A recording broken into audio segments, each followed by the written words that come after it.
Okay, Yes. Great. I am very pleased to introduce Dan Turetsky, who will speak on Highness classes and coding. Thank you. Thank you for the opportunity to speak here. I'm sorry it couldn't have been in person, but well, you know. So this is a project I worked on with Wesley Calvert and Johanna Franklin.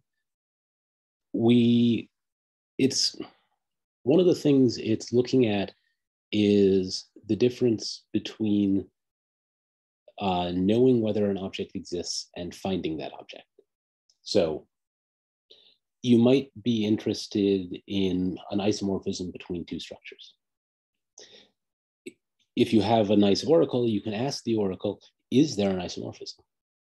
Or maybe instead you could ask it, find me an isomorphism. And these are different tasks. And so we want to look at the difference between that. So I'm going to start in a place, I have a number of talks that all start talking about problems, because I find problems to be a very fruitful way to look at, well, a number of different things. So a problem has instances, and instances have solutions. And generally, these are things that can be encoded by reals. So limit approximation, an instance is a real, and a solution is a function whose limit is that real. Domination, an instance is a function, and a solution is another function which dominates it. Escaping, again, an instance is a function, a solution is an escaping function. De-randomization, an instance is a real, a solution is a null pi02 class containing the real. And this last de-randomization is actually a host of different problems depending on how you want to specify the pi02 class. Or the two that I'm going to be interested in for this talk, isomorphism and paths. Isomorphism, an instance is a pair of structures and a solution is an isomorphism between them. And paths, an instance is a tree and a solution is a path through the tree.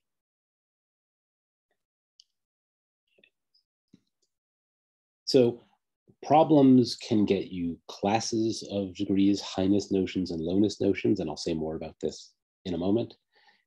It can get you Weierau reducibility. There are dual problems. Every problem has a dual problem. You can use this to develop Kishon's diagram, which is a diagram in set theory relating various small cardinals. It can get you some of reverse math, because a number of the axioms that reverse math is concerned about are pi1, 2. And so you can think of those as problems.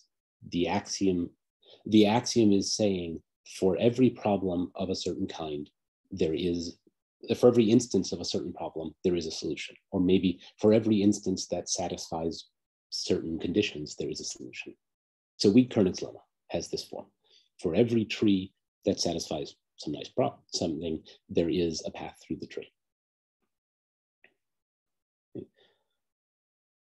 And these problems generally, and this is just generally fall into two classes. There's one kind where any countable set of instances has a common solution, and an instance computes a solution to itself. And these sorts are really useful for Kishon's diagram. Or then there's the second sort where a real can encode itself into an instance. So if you give me a real x, x can compute an instance, and an instance that has solutions. So I didn't mention this, but not every an instance doesn't necessarily have solutions, but a real can compute an instance that has solutions and with the property that every solution computes x. So in this case, we say that x has encoded itself into the instance. And the second sort is usually what you're looking at with Weierau reducibility and reverse math. Okay, so I coded them green and blue. Domination, escaping, and de-randomization. These are all the first instance, the first sort. Isomorphism and paths, these are the second sort. limit approximation doesn't fall into any of those two categories, doesn't fall into either of the categories. So it's not a nice clean division. Because, so with domination, escaping, and de-randomization, if you give me any countably many instances, you give me countably many functions, I can find a single function that dominates them all, or a single function that escapes them all. Or you give me countably many reals, and I can find a single null pi02 class containing them all.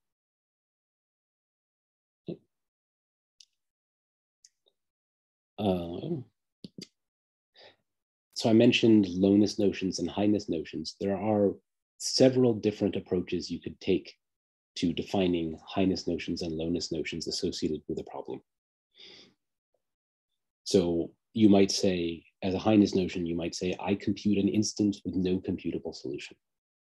Or I compute a simultaneous solution to every computable instance. Or for every computable instance with solutions, I can find a solution to them, to it. So of course, this green one is stronger than this blue one, and better than just being able to solve all of the computable instances is being able to solve them all simultaneously. Or in lowness notions, we could say every instance that I can find has a computable solution. So I'm terrible at making complicated instances. Or every instance that I can solve has a computable solution. So I'm terrible at solving instances of the problem. Or every computable instance that I can solve has a computable solution. So this is, again, it's a weakening of the green. And I coded these two and these two, green and blue, because they line up nicely. You're generally going to want to use this light green one with the light green questions, and the blue one with the blue questions, though not always. So limit approximation, depending on what you ask, that the third one, that teal one, this was, so this is for highness notions. I compute an instance with no computable solution. So I compute a real that cannot be limit approximated by a computable function. That just means I compute a non-delta 2 real, which just means I'm not delta 2. But the light one, I compute a simultaneous solution to every computable instance. I compute a single function whose limit is every computable real. That's clearly impossible. So nothing can do that. Or I compute, for every computable instance, I compute a solution. Well, anybody can do that. So these two are kind of trivial for limit approximation. On the other hand, that light green one for domination and escaping gets you high and hyperimmune.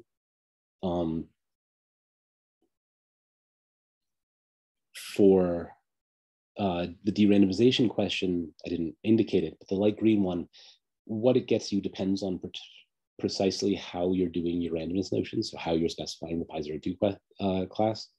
It could be trivial or it could be not. It could be interesting. But I'm interested in these bottom two rows. So I'm interested in high for isomorphism and high for paths, and these are definitions. The highness notion, the blue highness notion, and I will unpack those definitions in a moment. We're just going to define that to be high for isomorphism and high for paths. Let me skip that, actually.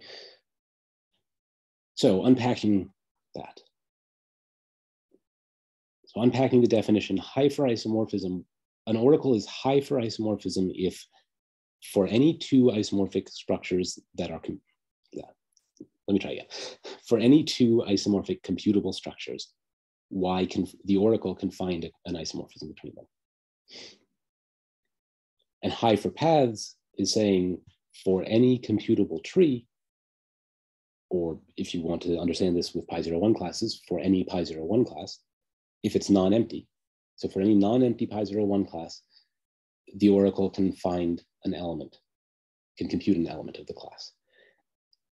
And this, I haven't specified, are these pi01 classes in bare space or Cantor space? Because I didn't specify if the trees on bare space or Cantor space. On Cantor space, this is well known. This is just PA, and that's well understood. So that's not what I'm interested in. I want, excuse me, I'm sorry. I will try to mute myself before I cough. Okay. So we're interested in bare space.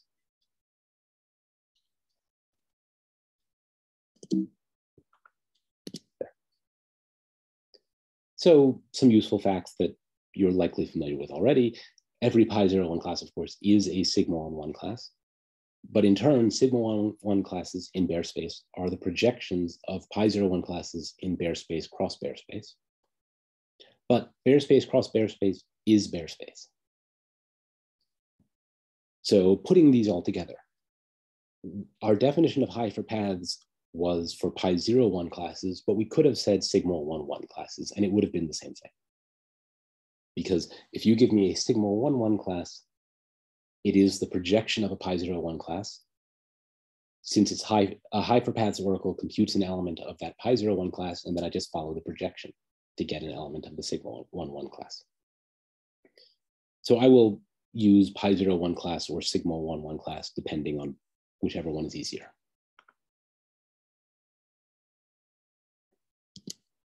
Okay.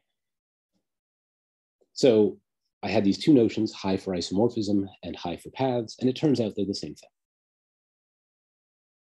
So one direction, if I have two computable structures, then if I look at this collection of all isomorphisms between them, that's a sigma-1 class. So anything high for paths can compute an isomorphism. The other direction takes a bit of a construction. It's not bad. So the other direction, you don't want to use sigma-1, you want to use pi01. So you have a computable tree, and you just want to make a pair of computable structures that encode the tree in some straightforward way, so that an isomorphism will get you a path.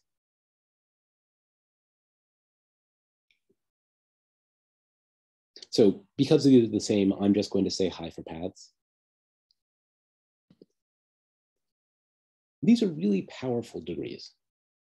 I'm going to define O, and I'm going to take a very non-standard definition of O.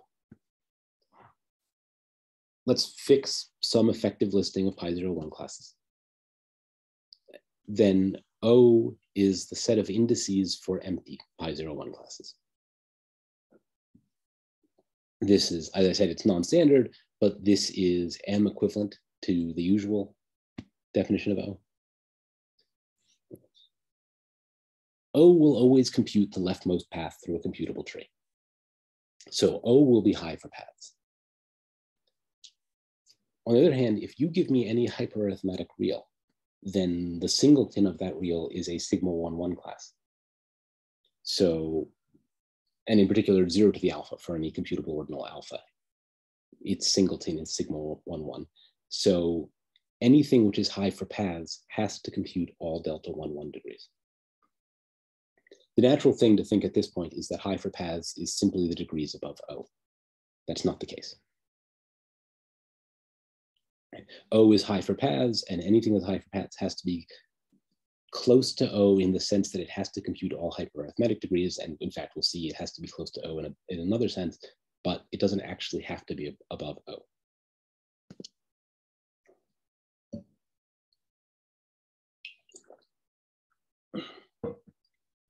So suppose I have an oracle which is high for paths. Then for a given pi01 class, to determine if that pi01 class is empty, I just have to ask, does the oracle compute an element? So is there a functional such that, and then I want to say that functional computes an element. So most of the complexity is saying that it's total. It's pi2 to say this is total, and then it's lower complexity to say, and it belongs to the pi01 class. So this is sigma 03. It's a sigma 03 relative to Y definition of O complement. And thus O is below the triple jump of Y. And that's tight. That's the best you can do. There is a real which is high for paths and its triple jump is O. And excuse me. Our construction is based on a construction of Jacques and Soar. They do this construction where they build a sequence of pointed perfect trees. For them, the trees were all hyperarithmetic. We weren't able to do that. We had to make them hyper low instead of hyperarithmetic.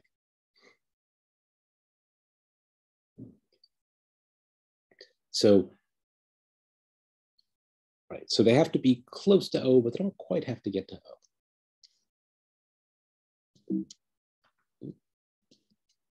Okay. Now I want to define some similar classes.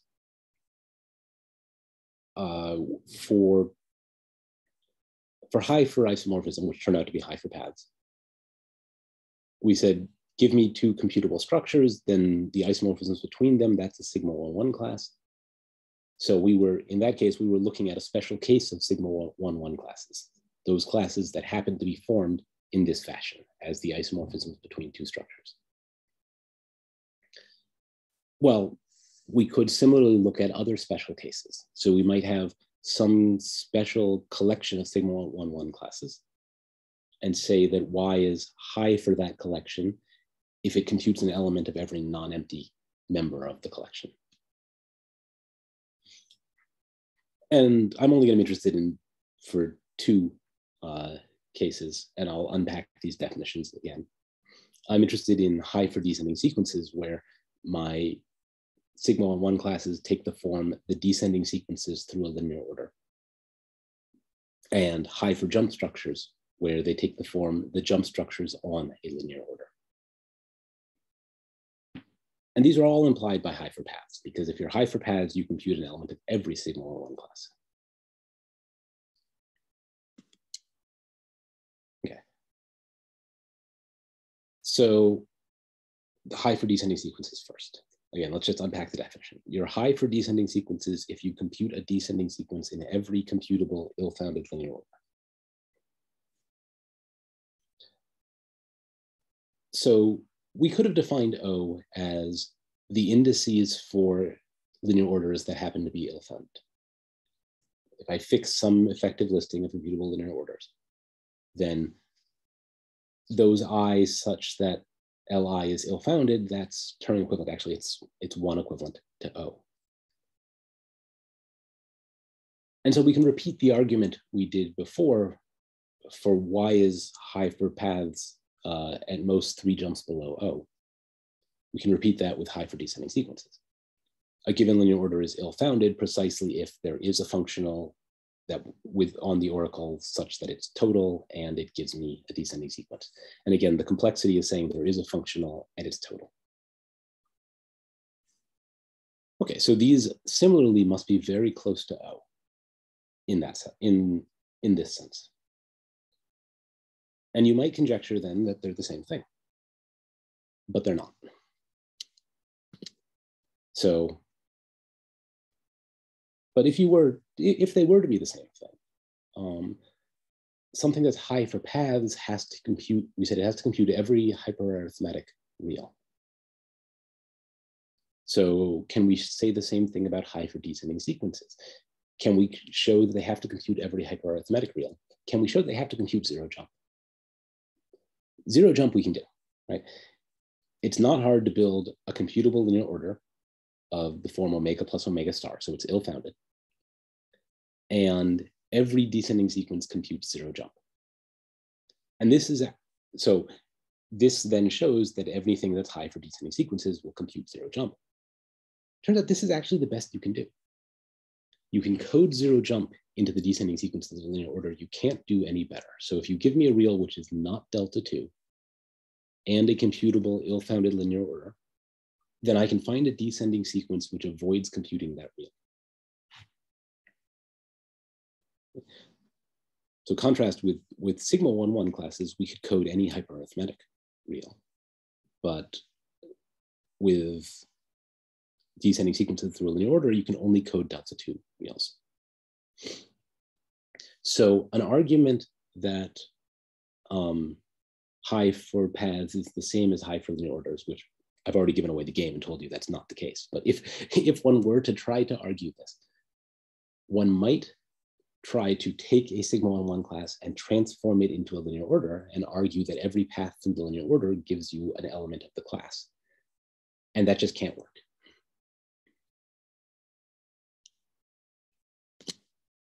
Okay, but if you're high for descending sequences, it's not just that you compute a descending sequence through a single linear order. You have to be able to compute it through all computable linear orders.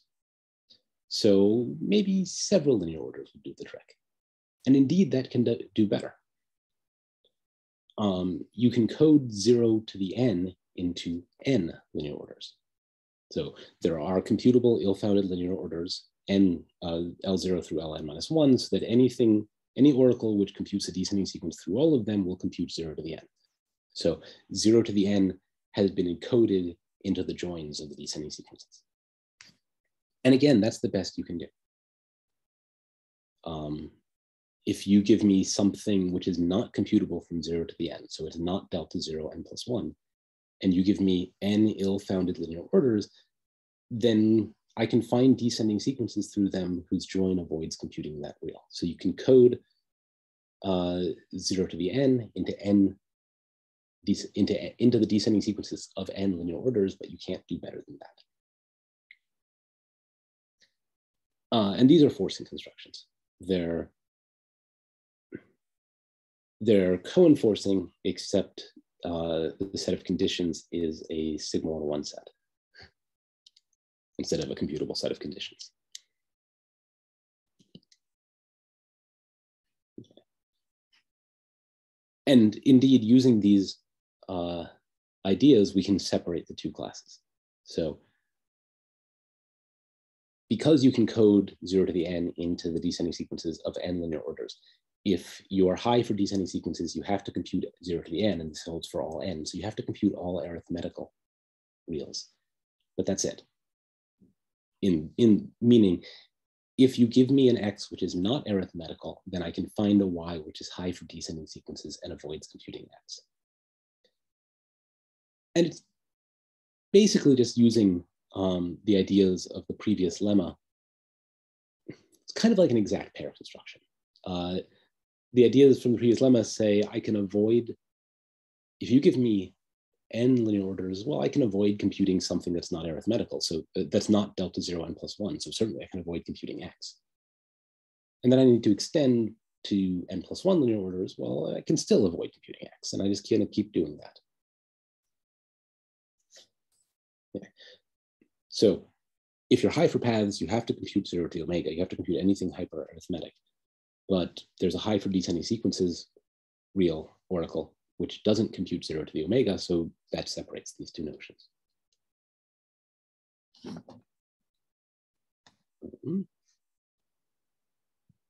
Okay. Okay, but maybe the problem, the reason these separated was the lack of uniformity. So let's add uniformity. I want to say, in general, what's a general definition of adding uniformity? So if I've got an effective listing of sigma 1 classes, and I have C as a collection of sigma 1 classes, I want to say that Y is uniformly high for C, means it computes an element of every non-empty sigma 1 class in C, so that was high for C. And I want to say it does it uniformly, meaning there's a single functional that with oracle Y, you feed it I, and if Y is responsible for producing an element of Qi, then this functional will do that. And if Y is not responsible for producing an element of Qi, maybe because Qi is empty or because Qi doesn't belong to the collection, then we're not going to specify what Y is supposed to do.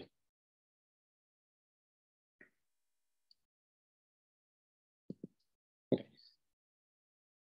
Uniformity does add power. If you're uniformly high for C, so I want to think back to the argument that something that's high for paths or high for descending sequences could, its triple jump could compute O. That first existential was guessing the Turing functional. With uniformity, we don't have to guess that. We know what the Turing functional is. So we can strip off that first existential. So now it just becomes pi2. So, and that was for the complement of O. So the complement of O is pi2, so relative to Y, so O is at most 2 jumps below Y. With 3 jumps, we showed it was tight. Can we do the same for 2? No, we don't. We can show there's something that's uniformly high for paths, and it's 1 jump below O. There's this gap in our knowledge, the gap between 1 and 2, and we don't know where to go from there.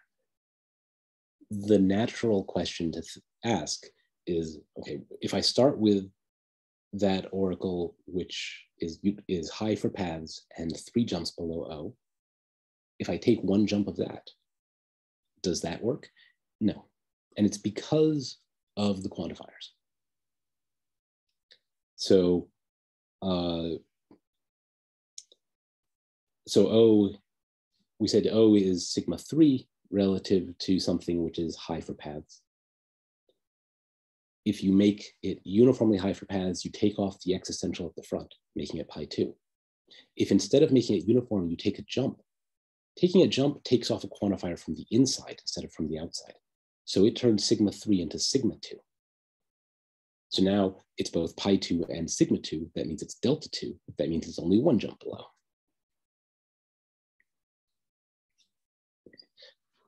So yeah, we don't know how to answer this question, and it seems hard. But what we were interested, what I suggested was maybe that uniformity would bring high for paths and high for descending sequences closer together. Maybe it would make them the same notion. And it brings them closer. If I start with something that's uniformly high for descending sequences, and I take a real which is PA over that, then I get something that's uniformly high for paths. And if you're working with low degrees, if you're down near 0, then going from an oracle to something PA over it, that can feel like a big step. But if you're up near O, going from an oracle to something PA over it is a very tiny step up. There's a super low PA degree. Right? There's something super low relative to Y, which is PA over Y. So you only have to go a little bit higher to make it uniformly high for paths. And as a consequence, uniformly high for paths do need to compute all hyperarithmetic reals. And this is because the low basis theorem is compatible with cone avoidance. So if you give me, if I start with Y, which is uniformly high for descending sequences, and you give me something that it doesn't compute, well, now I take Z, which is PA over Y, and also doesn't compute X using cone avoidance. Z is high for paths. So if it doesn't compute X, X must not be delta 1, 1.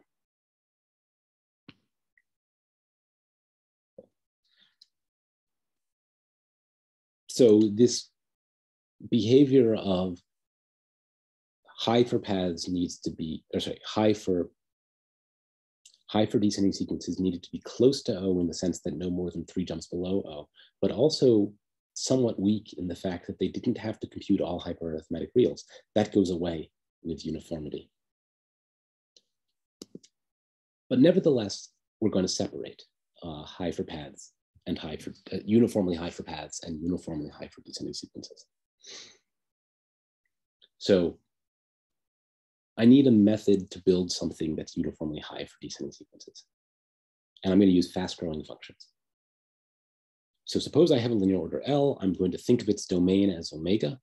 So if I have a descending sequence through that linear order, that's a sequence of numbers.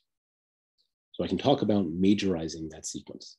So a function majorizes that sequence just means it always gives you something that's bigger. F of n is bigger than A of n. And this is bigger in the sense of omega, not in the sense of the linear order. From this function f, I can get back a descending sequence. Because what do? look at the first f of 0 elements and take the rightmost in the sense of L element, and that's my B0. And then assuming I've found Bn, I look at the first f of n plus 1 elements of L, take the rightmost amongst those which is to the left of Bn. And then inductively, I just argue that I always stay to the right. Bn is always to the right of An. So I never get stuck. So I build a descending sequence. So any sufficiently fast-growing function will compute a descending sequence, and this is uniform.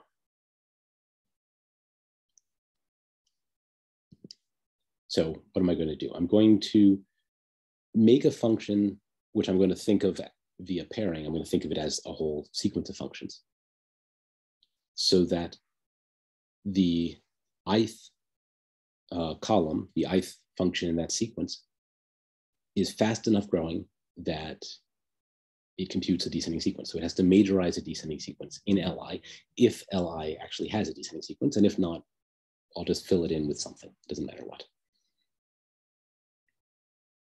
So now anybody who grows faster than G, anybody who majorizes G, will be uniformly high for descending sequences, because when given Li, you take your ith column and go through that process I just sketched out on the previous slide. Okay. Now, suppose I had a sigma 1 class Q, which didn't have this property of being computed from all sufficiently fast-growing functions. So it is not the case that all sufficiently fast-growing functions compute an element of Q. Then there would be some f which majorizes G but doesn't compute an element of Q, and f would then be uniformly high for descending sequences but not high for paths. So all I have to do is build a Q with this property. And we're going to do this using some tools from set theory. This is based on Lever forcing, where Lever forcing is what we would call basically omega bushy tree forcing. We're not actually doing Lever forcing. Instead, we're effectivizing the arguments that are made when arguing that Lever forcing has the properties that set theorists want it to have. So we're going to use a trace. Traces are frequently used in computability theory. I'm interested in pi11 traces. So if I have a function h, a pi11 h trace will be a sequence of uniformly pi11 sets, so that h of n bounds the size of the nth element of the nth set. I put a +1 here just because I didn't want to bother specifying that h is positive. And so h bounds the sizes, and their traces of some x, some real x, means that they contain the initial segments. So the nth set contains the initial segment of x up to n. Okay. And then our combinatorial lemma that we come up with is, if you have a sigma 1 class, and this is in bare space, so there's no reason to expect a sigma 1 class in bare space to have compact closure. But if it does have compact closure, and it has the property that all sufficiently fast-growing functions uniformly compute an element of the class, then for any computable h that tends to infinity, there is an element of the class that has a pi11 h trace. I want to apply this in the contrapositive. So I want to find a sigma 1 class and an appropriate h so that no element of that class will have a pi11 h trace. And I'll build my class in Cantor space, so that will immediately give it compact closure. So that part's handled. So applying the contrapositive, what I'll conclude is that it's not the case that all sufficiently fast-growing functions uniformly compute an element of the class. That's not quite what I wanted. What I wanted is, it's not the case that all sufficiently fast-growing functions compute an element of the class. So I want that it can't be done, not even uniformly. Okay, so we need to do something about that. Fortunately, if we're dealing in pi01 classes, that's easy.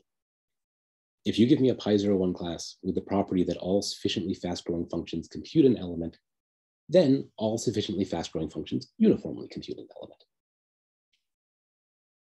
And the word sufficiently is doing work here. It's not the same amount of fast-growing. You need more fast-growing for the uniform version. But the proof is Heckler. It's a forcing argument that fails. You try to do Heckler forcing. Heckler forcing is the forcing you would come up with to create a dominating function, to create a fast-growing function. So you try to do this forcing to create a fast-growing function that doesn't compute an element. It fails. From that, you get the uniform computing. Okay, so we can put this all together. I have a sigma-1 class in Cantor space. I have a pi01 class in bare space that projects down to it. All sufficiently fast-growing functions compute an element of P, which means that all sufficiently fast-growing functions uniformly compute an element of P because P was pi01. Then for any computable h tending to infinity, some element of Q has a pi11 h trace. So all I need to do is find a non-empty sigma-1 class in Cantor space and an H so that no element of Q has a pi11 h trace. And then I take an appropriate P and we're done. And it turns out the pi11 randoms do the job. So putting that all together, there is something which is uniformly high for descending sequences, but it's not high for paths. Okay. Now I want to change gears slightly. We looked at high for descending sequences and the uniform version. Now I want to talk about jump structures. So a jump structure, I have a linear order, which is just a bunch of dots. And I want to use this to index a sequence of jumps. So I put the empty set at the first point and the jump at its successor at the next point, and the double jump at the next point, the triple jump at the next point. So a jump structure, and these are sometimes called jump hierarchies, or I'm sure there are other similar terms for this sort of thing. I have a computable linear order. A jump structure is a sequence of sets indexed by the linear order so that the smallest element of the linear order gets the empty set, and at successors, we take jumps, and at limit points of the linear order, we do joins. We do joins of everything that came before. Not all linear orders have jump structures. A necessary but not sufficient condition is that the linear order can't have any descending hyperarithmetic sequences. You can prove by induction, of course, that every well-founded linear order has a jump structure. And so by sigma-1,1 bounding, it follows that some ill-founded linear orders also have jump structures.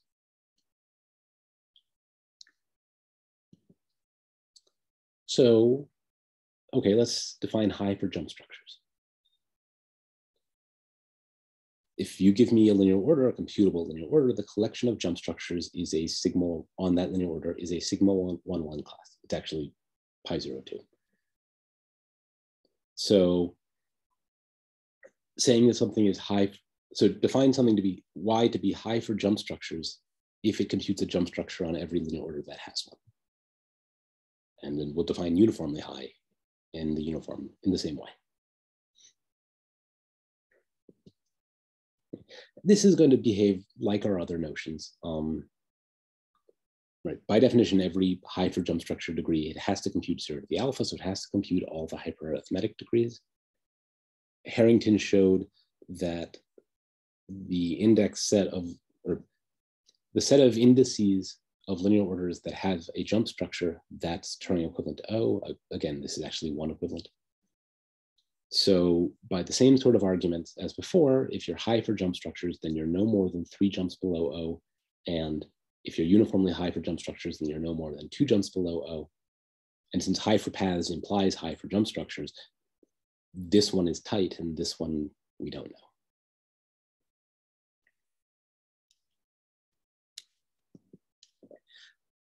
We can separate these.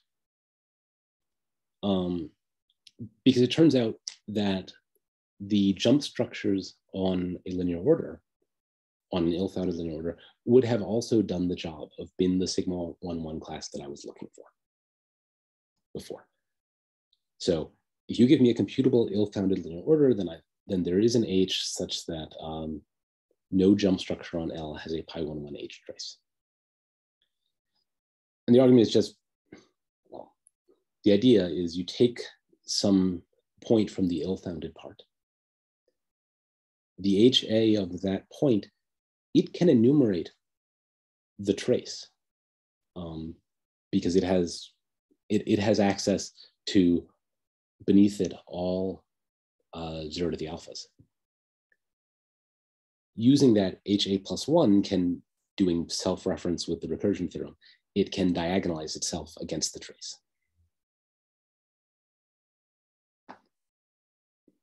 Okay, so for an appropriately chosen H, the jump structures on a computable ill-founded linear order is also a pi 0,1 class of this, a sigma 1,1 class of the sort I needed. So there is a degree which is uniformly high for descending sequences, but not high for jump structures.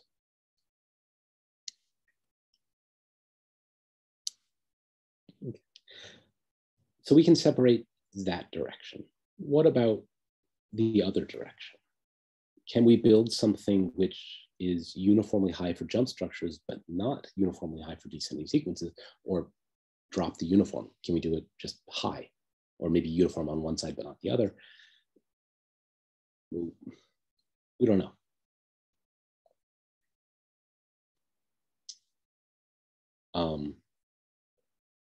Or we also can't separate high for jump structures from high for paths. If you're uniformly high for jump structures, is there a Y which is uniformly high for jump structures, but not uniformly high for paths? We don't know. What we do know is that if you're high for jump structures, let's see, and I want to say high for jump structures and high for descending sequences, but I worry one of these might need a uniform on it. That's it. Okay, if you're uniformly high for jump structures and uniformly high for descending sequences, then you're uniformly high for paths. So combine the two notions, jump structures and descending sequences, and you get paths. But jump structures alone, we don't know. Thank you.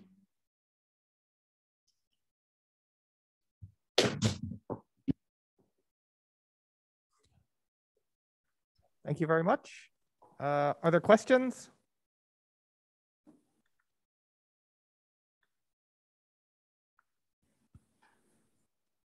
Questions? Yes, Maria. Hi, thanks for the nice talk. So do I remember correctly that you had a similar analogy between low for isomorphism and low for paths? Yeah, so I have this paper with Johanna where we showed that low for isomorphism and low for paths are the same thing. Is there a deeper reason for this relationship or just a coincidence? Maybe in that, okay, so in both cases, what you need to do is you need to turn a tree into a pair of structures so that the isomorphism, an isomorphism between the structures gives you a path through the tree. With Highness, that's all you need to do. With Lowness, you need to go both directions, in a sense.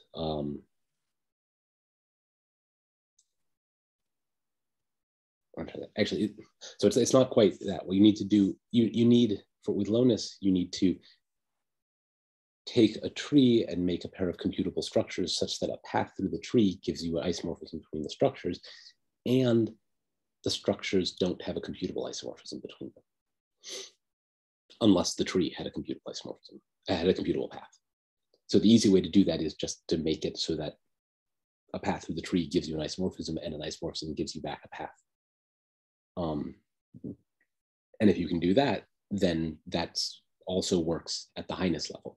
So you need to do translations between trees and pairs of structures, and it's a similar task in both cases, but no, I'm not aware of a deeper reason. And it's not quite the same thing, because so with lowness, so with trees, I said we were working in bare space. For lowness, it's also true for Cantor space. Bare space and Cantor space, same thing. With Highness, bare space and Cantor space, very different, right? PA degrees versus these things up close to O. Maria says thanks, but she already gave the microphone back. Any other questions? I have a question. Actually, Beyond and I looked at this notion about 10 years ago, and the motivation is to study low for random, higher randomness. So we look at the result, 0, 1, pi 1 DNR. It's analog with 0, 1 DNR, the higher version. And the 0, 1, pi 1 DNR implies the high for path. We prove, yeah. It's not difficult. It's just analog. So the question is whether the reverse is true. We don't know how to prove. Have you looked at this? Because it's quite a natural analog, the classical one and the higher one. No, I hadn't thought to. It's interesting, thank you. But no, I'm afraid I hadn't looked at it like that. Okay. Okay, we have a question from Alberto. No, more than a question, really a comment. I mean, hearing your talk, I couldn't help think of very similar notions which have been looked at in the context of Weyrauch degrees. I mean, your high for paths looks very much like choice on bare space. You are looking for descending sequences in ill-founded linear orders was studied by Yun Lee, Manlio, and Arno.